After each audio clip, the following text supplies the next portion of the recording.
He has also contributed to various research publications. Before starting his research journey, he has worked in teaching as well as in industrial sectors.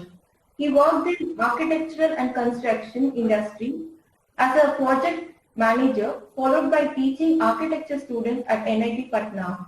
He has been awarded research fellowship to pursue PhD at NUS Singapore. He does. Currently, he is a postdoctoral researcher at Center for Integrated Building and Sustainability in the Tropics under the Department of Building at School of Design and Environment in National University of Singapore. And today, he will be delivering his expert knowledge on the role of building for occupants' health and well-being. On behalf of PNCA Trichy, we welcome you, sir. Thank you. Thank you for such a nice introduction. And most of the focus in architecture course and in construction industry and architecture industry is given towards design and construction. Okay, so what is design is that when we are designing a space like where to place kitchen, where to place bathroom, where to place living room, all those things, design aspects, and also that forms and functions related thing, that how to create a more aesthetic appealing building. So can you all please switch off your mic for a better clarity? Hello. Discuss about a case study of net zero energy building in Singapore, which is also considered as a very good building for delivering health and comfort for occupants. Okay. So the first section, careers options after BArch. So BArch is career options are similar like any other course. If you are from architecture, if you are from engineering, if you are from social science, arts, any course, there are mainly 3 career options available. First is teaching and academic. Second one is industry or your own startup. And third one is research. So what is the essential criteria for teaching and academic is you must study till PhD. So you have to do your master's degree, then you have to do your PhD. And you can choose to study in India and overseas also. It's always better to go abroad and study your master and PhD rather than in India, because once you will study here in India, the master course won't give you much benefit in terms of financial aspect, and in terms of job also it much give you much security. But once you will go abroad for masters, it will give to continue in teaching and academic. Better to go from outside. You can also do in India, because for PhD the most important parameter is how good you are in publications and writing theses and solving a research problem. For industry, there is no need for doing any further course. If you are very much interested in any particular specialization, for example, construction management, for example, building science, for example, IT related thing, then you can go and pursue your master's degree. Otherwise, there is no need of any further course after BArch. If you just want to settle in industry, just want to live a peaceful life yourself after BArch, rather than just concentrating on design. But it's all about choice, what choice you have made for your career. So in terms of industry, the eligible department is just 3, that either you have to go in the design department or the planning department or the construction related activities like supervision of sites, supervision of design development, stuffs, then you can easily switch your career. So there is no need of any engineering in computer science or any other engineering degree to switch into IT career. You can settle in a very good IT company like Google, like Amazon, like LinkedIn, any higher position you can go if you are very good in coding. And for that also any further education is not required. You just have to prove that you are very good in coding. You can land to Google or LinkedIn also. That's not a big issue. People are doing that also. In research, mainly you have to do research in building area related domain, but that domain can have the subsets of medical science, building science, mechanical, electrical, any other thing. Wherever building is, wherever the product is for building, you can contribute through your research in that particular area. So these are the 3 broader pictures of teaching, academic and research. Now come to what are the pros and cons for selecting a particular path. Suppose you will choose teaching and academic as a career, then the benefit is it's a more stable career. You don't have to think a lot and diversify you a lot in terms of your job profile. Okay, but you can diversify yourself in terms of the research area. Okay, so it's a more stable career, respectable also. Okay, in the space, hectic and unstable, but you can learn a lot after some experience. In terms of research, there is an opportunity for inventions and to identify something very novel and to contribute society in a better way. Okay. In terms of cons, in academic, it's a highly time consuming. So most of your friend who will do his own startup, like own architecture firm or will work in industry, can settle at the age of 24 or 25 also. And they can start earning a lot at the age of 30, because at the age of 30, after 4 or 5 years of experience, they will get settled. Okay. In the same time, if you will do a teaching job, it's a very time consuming because you have to study for 2-year PhD, 2-year masters, then 4 to 5 years of PhD. So about 7 years of life you have to give in studying, and then after also you may have to do postdoc of 3 years. So it's a total of 10 years of life you have to devote to a study. Then you will get assistant professor position in any good university. So 10 years is a lot more. Yes, you can understand that if you will join a master's program at the age of 24, 25, then at the age of 35 you will get settled. Some people are very smart, very good, they can finish at the age of 32 also. But in that case also, at least 7 to 8 years is required. Okay, so this thing you have to consider before choosing this kind of career, because it's highly time consuming, and those who doesn't have any family support, and if you are determined, you have family support, you have financial support, then you must choose this career because it's the most stable career. In industry, only problem is this hectic life. In research, it's very challenging, but it's still under inception, because I don't know that it's already made or not. But when I was working on this project, the idea was to develop a zero energy, zero water, zero waste campus for a better habitat. And the climate was hot and dry climate. So there was a various hot and dry climate features like development of bomb, underground structures, all those things incorporated here. Apart from this, I was involved in project management kind of stuff for 2 projects. One is the Delhi Technical University, and one is a residential project, which we also tried to make a zero energy residential project, which is Hariki Sarai at Gurgaon. So these are the project I was involved, and the main role was to do team management, consultant, research on construction methods, time, cost, and quality management, and preparation of tender drawings. So these are my industry experience. So after this industry experience, the question I have identified, and it was inside me from my MTech days, that what do building users actually want? Why building is not performing same way what it is planned for? Okay, so as an architect, suppose you are planning something, okay, a building, and you have some certain thing in your mind that the people will behave like this inside a particular building which you are designing. And if they may not behave in the same manner, then the performance of your building may not be same. And there will be a lot of discrepancies between actual performance and what you have planned for. Okay, so through various assessment methods, you can check, and once occupants are moving inside the house, the performance is not at all same what it is designed for. So based on this, from my master's research, I tried to develop something to reduce this problem and to optimize this problem. So my first research approach was to develop a building layout optimization tool.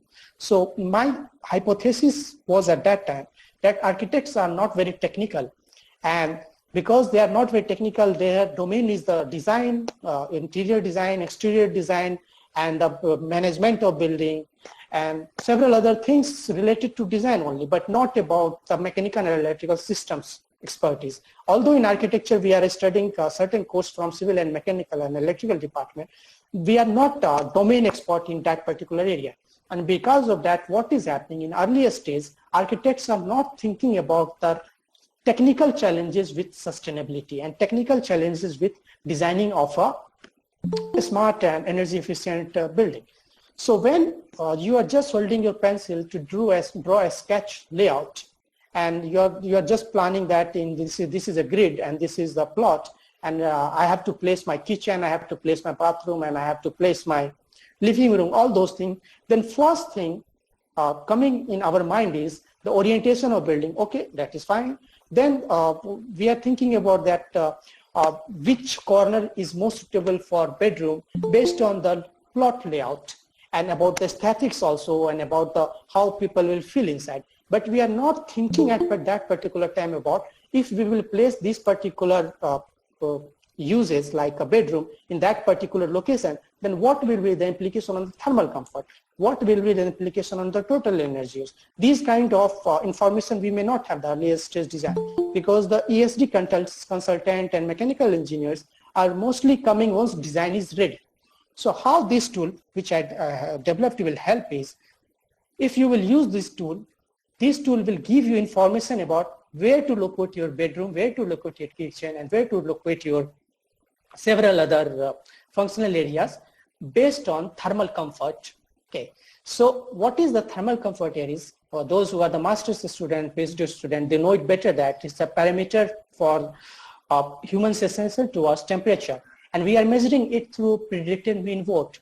Okay, so what I tried based on predicted mean vote, I have developed a several kind of ranking that this particular location is most comfortable throughout a year during this particular time to this particular time. So for example, you have to place your living room. At what time you are using your living room? Normally morning 7 to night 7 p.m. Okay, bedroom normally you have to morning 7 p.m. So between night 7 p.m. and morning 7 p.m., which particular corner and which particular orientation is giving the best thermal comfort throughout a year? I just try to rank based on it. Okay, so that's how this tool will help you in plotting your layout. So it's something kind of Vastu Shastra, in which we know that east-south corner is best for kitchen, especially in northern India. Okay, because the sun, you need sunlight to decompose the bacterial things inside your kitchen, and you also need a heat in kitchen and light in kitchen. That's why the east and southern corner is considered best for kitchen in the northern India. In southern India, it may be different because you have the solar exposure from both north and south side, because it's just below the Tropic of Cancer. But still, the most of the year, majority of solar radiation may be from the southern side rather than the northern side. So you have to check that also. So based on that thing, I have identified, I have developed this tool for Chennai, Delhi, Kolkata, and Mumbai. For 4 locations, you can get the preference-wise ranking of the layout for the particular kind of uses. Okay, so this is from my master's. Now come to my PhD. In my PhD, I try to get deeper into the problem by understanding what is the real thing behind the discrepancy between actual energy use and occupancy. So I did some literature and I identified that this is a universal problem, and approx 30% discrepancies between actual energy use and what it was designed for. And in certain cases, it can go as high as 100%. So for example, if you have designed a space for 120 to 130 kilowatt hour per square meter per year, it may consume up to 200 to 300 also, which is very high, approx 100 times higher. Okay. So then the hypothesis I tried to identify was that, what is, example, you have designed a building and you have considered just 2 or 3 days from a year when the solar radiation is very high for the designing of that building. But the throughout year, climate may not be same. And if your material, your facade material, is very conductive material rather than the resistive material, it will easily get influenced by the outdoor temperature. Okay, so the heat will easily pass from outdoor to indoor, and the cold will easily pass from outdoor to indoor based on the properties of material. Okay, so due to this, there could be a variation between actual and the predicted energy use. Similarly, mechanical and electrical system, what kind of heating cooling device you're using also matters a lot. For example, if you will use a constant air volume system, then the supply air will always fresh, but the energy consumption may be high. But if you will use a variable air volume system, the supply air may vary, energy consumption may be optimized, but at the same time, indoor air quality may be deteriorated. Indoor design also plays a role. For example, a shopping mall, when you are developing, then these companies are buying the shops area. So for example, in the same shopping mall, towards adjacent area is bought one by suppose Raymond's bought one, and one is bought by Apple. What Apple will do there? Apple will be used by Apple, and which particular person will be used by Raymond. And we were also not knowing that the Apple will buy a area inside that particular shopping mall. So things are not known. So because of these changes in the indoor design, there may be implications. Similar climate, like I said, operation management is all about the proactiveness of the facility manager. So for example, if a facility manager have to operate a shopping mall, what is the easiest way he will operate? He know that at 10 a.m. is the opening time of shopping mall and 10 p.m. is the closing time of shopping mall. He will simply switch on every system at 10 a.m. and switch off every system at 10 p.m. But during the 10 a.m. to 10 p.m., there may be several changes in requirement. Okay. There may be a case that two particular shop and two particular zone may not need any kind of ventilation, they may not need any kind of lighting because that particular person is not in use. But a lazy kind of facility manager or those who are not proactively dealing with the system may simply supply ventilation and lighting and everything to that particular location also. So that will have negative implication on your system performance. Okay. Now come to the final thing, which is the occupant behavior. This is the most trickiest part because everyone is unique. You are different, I am different. The way we are using appliances is completely different. The way we are influencing system is completely different. Although in code book, we are saying that 100 watt is the heat emission by per person. Okay, but in actually the heat emission may vary. It depends on the body mass ratio, it depends on the gender, it depends on the height and several other things. And your metabolic activities also. So because each individual is unique, the way he interacts with system passively or actively is completely different. So then I thought, why not to study in this area, occupant behavior related area. So just to give you an example, occupant can influence the plug and lighting system. He may leave computer and printers in switch on mode in their absence also, and may provide illumination to zone even at zero occupancy. And the consequence could be that energy wastage. Similarly, for a VAV system, when I'm saying a VAV system here, for those who are not from mechanical engineering background, is a HVAC system. Okay, heating, ventilation, air conditioning system, and one of the type is variable volume system. So how this system works is, you may have seen a thermostat at your room corner where you have to fix the temperature, desirable temperature of a room. And just by fixing that temperature, the system is changing the volume of air and changing the fluid flow rate inside the cooling coil and giving you a comfortable environment. But in reality, what is happening, system doesn't know that how many persons are inside that space, because what it is sensing from thermostat is just a sensible heat. It's just measuring the sensible heat from the environment, and based on that, it is providing cooling or it is providing heating. It doesn't know any information about how many persons inside a space. Okay, so to avoid this unknown thing, because there in earlier days there was no way to control system based on occupancy information, what researchers and what ASRE codebook or any other Indian codebook, they have decided that why not to supply minimum 30% of design requirement.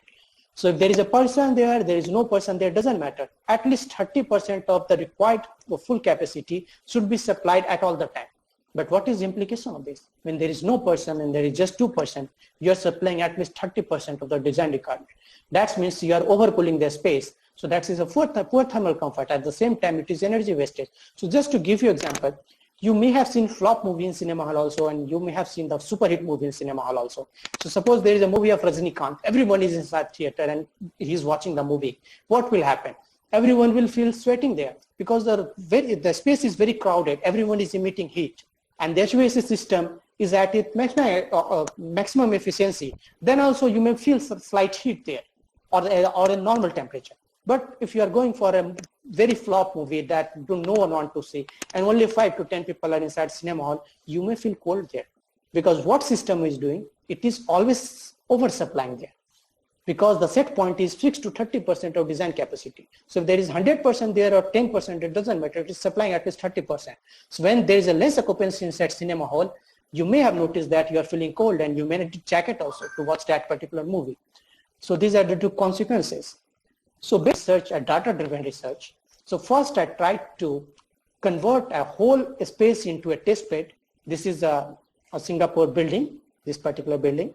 And in that whole space, in my research, I tried to convert into a test bed. I installed several kinds of sensors like environmental sensor, temperature, humidity, camera to count number of persons inside a space. From HU level to zone level, I have identified that how much amount of air supply is required, how much amount of chill water supply is required in the system, and what is the implication over the person based on the indoor data like temperature, humidity, and CO2. And I also monitor that how people are interacting with system, what is their behavior.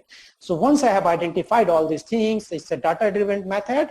I identified the study of energy use variation in different kind of zones. So that means what is the variation in energy use from classroom to computer room? Because in computer room, you have more appliances and you need more energy, but the number of person there is less. Okay, but in classroom, you have less appliance, you are using less energy, but the number of person there is high. So in terms of HVAC load, in classroom, it may be slightly high per square meter compared to the computer room. And why this may happen, it can happen opposite also. It all depends on the room configuration, number of computer, that their type, their brand, and how much heat it is emitting, and how it is influencing to HVAC system. And at the same time, lighting and plug load is separate thing. Okay, so for plug load, computer room may be slightly higher, but for cooling load, classrooms can be slightly higher. So these kind of variation I try to study.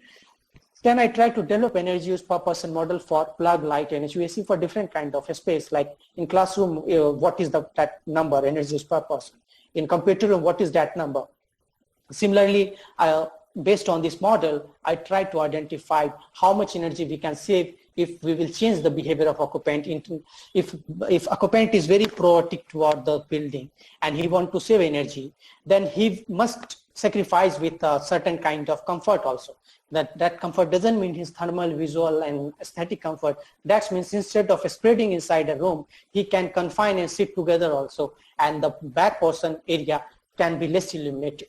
So these kind of intervention one can do to save energy. So I try to identify if people will do these kind of intervention, if they are very productive, then how much amount of energy can be saved. Based on this data, I try to identify that if the system, whole system is integrated and controlled based on occupancy information, then what will happen and how to do this? What is the strategy behind this? And finally, I have reported implication of occupancy-based control on IQ and energy efficiency. So these are my broad area of research which I completed during my PhD, and hardcore mechanical engineering area, which is about the development of a coil. So what coil is, in a HVAC system, in a room, when you have to cool it, we have to install a HU room, air handling unit room. Inside that, there is an instrument called cooling coil. What cooling coil is doing, for cooling that room, you need air at very low temperature. So for example, the indoor temperature you need is 22 degrees Celsius, but outdoor temperature is 36 degrees Celsius. You need to cool down that temperature and then bring inside. Okay, but you cannot cool whole air, because if you cool whole air, then you need a lot of energy. Okay, so instead of that, what you will do, you will cool a very less amount of air. Building science and mechanical background may feel it a little difficult to understand this concept, but you can always email me or ask me question if you are very much interested in understanding this technology. So apart from this, we have also tried to identify that what will happen if we will integrate several systems together, because like I said earlier, to save energy, you need room temperature at higher temperature. Because if outdoor is 36 degrees Celsius and indoor you want 22 degrees Celsius, so there is a 12 to 13 degrees Celsius temperature difference. And for that, you need a lot of energy to cool. And we are wasting a lot of energy in HVAC. But do we really need 22 or 23 degrees Celsius indoor? In shopping mall, you can also see that people are fixing their HVAC to 18 to 20 degrees Celsius, which is very lower side. So do we really need that cold temperature? Why we need that cold temperature? Because it's not only about temperature. There is humidity also. If you will see the thermal comfort band from your Queensberg book or SRA standard or any Indian standard, you will see that the comfort range is between 23 to 27 degrees Celsius. And even it can go a little higher also. But how to achieve that? So it can be achieved by elevating your temperature. And it's a conventional method.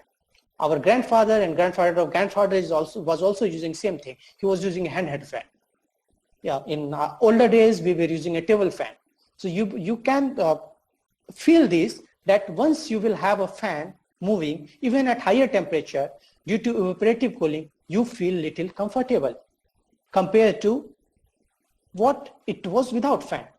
And if the mixing of air is very good and the uniformity of air supply is very good, over your body, you may feel better, much better. Okay. So in this study, what we tried to elevate the zone temperature from supply air.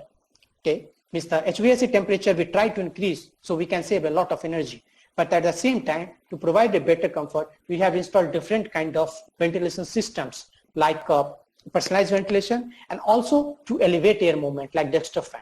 So with the combination of elevated air movement and personalized ventilation, we have identified that a lot of energy can be saved and even we can provide a better thermal comfort. Okay.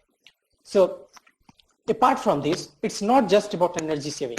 It is also about the occupant health and well-being. Okay, because once we are bringing outdoor air to indoor, we are seeing that as a clean air or fresh air. Okay, because just to repeat this once again for your better understanding, that in HVAC system we are not bringing 100% outdoor air, because once we will bring 100% outdoor air and cool that, we will need a lot of energy. So what we are trying to do in a VAV system, that we are just bringing a small amount of outdoor air, say 20% or 30% of total requirement, and we are just cooling that down. And mixing of that air with the indoor air, we are making a comfortable environment of 23 or 24 degrees Celsius, whatever is your set point temperature. So if your outdoor air is not clean, what will happen? Actually, you are bringing a contamination from outside. Okay. So you may have heard about the haze situation in Chennai, Delhi, and throughout India. And this haze situation may increase in the future also, because India is a developing country and we are trying to set up a different kind of industry.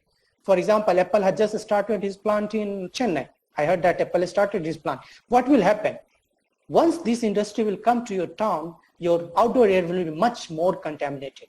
Because after Industrial Revolution, 1970, the burning of coal was one of the key issues, because of which all this climate change and requirement of energy efficiency and all these stuff started. So once you will grow more, once you will have more industrial areas, okay, you will have a more contaminated air. Okay. So what China is facing, we may also face in future. And we are already started facing in metro city like Delhi and Chennai. In Delhi, the minimum the threshold for required indoor contamination is the particulate matter should not go higher than 39 or 40, what I remember is microgram per meter cube, but the actual outdoor air was around 140 to 150 microgram per meter cube, which is very, very high. And what will happen if you will have a very fine particle, it will come from outdoor to indoor, and if you will inhale that particle, it can travel up to your lung. If the particulate matter is PM1, microgram 1, then it may travel up to your lung. And if it will travel up to your lung, what will happen? It will damage your lung. You will have a respiratory system issue. You will start feeling ill. And it may not happen suddenly also. It may happen over a course of time. So if you are getting ill because of the outdoor air, you may not know about this, because it's a time-consuming process. And your life will be shortened because of this issue. So there is a need of design a building which can filter outdoor contaminant and supply always fresh air. So for that portion, what we are trying, we have developed a fan filter unit. It's a novel design where we have used a different kind of HEPA technology and other kind of activated carbon technology. So the fresh air through HVAC system and direct supply to a naturally ventilated space, we will have a much more clean space for occupant health and well-being. Okay. So this is one of the study. Now just to summarize that, what at NES we are trying to do is, the earlier approach of ours was that we have to save energy, because the energy we are using more, and we are influencing the climate change, and we are influencing the nature. Okay. But the current approach is, it is not just about energy, it is about well plus green.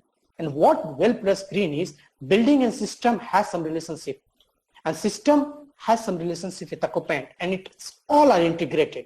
So finally we are delivering to a person who is inside the building. We are designing a space for a person inside that space. We are designing a HVAC system for a person inside this space. Similarly for lighting, similarly for appliances, everything. So there must be an integrated approach and connection between everything. An occupant should always feel comfortable, and at the same time, he should be healthy inside that particular space. So because of that, we have to think about their psychological behavior is building, their physiological behavior is building, their machine driven, and all. So this is the consolidated approach that we have implemented in NUS, and the idea is a multidisciplinary approach because as a building science expert, you cannot just be an architect, you cannot just be a building designer. If you want to pursue career in this area, you have or you must need to get support from all domain experts, from civil, mechanical, electrical, data scientists, social scientists, and also physician. Then only you can deliver an intelligent and sustainable building. And that building will serve human-centric approach towards wellness and green. So this is all the research approach throughout my life, throughout my career, and what I learned from NUS. And all these concepts, NUS is a very old university, has tried to deliver in form of a net zero energy building, which is also called SD4, School of Design and Environment 4. And we are considering it as a net zero energy building, which can provide better health and comfort for occupants. So I will share a video which will take 5 to 6 minutes about this building. So kindly bear with me. So Prashant, this is about net. And we have a centralized HVAC system which is bringing 100% outdoor air all the time. So like I said, that once you bring a very small amount of air from outside, it may have indoor air quality related issue. So the idea here is to bring 100% outdoor air all the time. There is no recirculation of air. Okay, and that air at elevated temperature.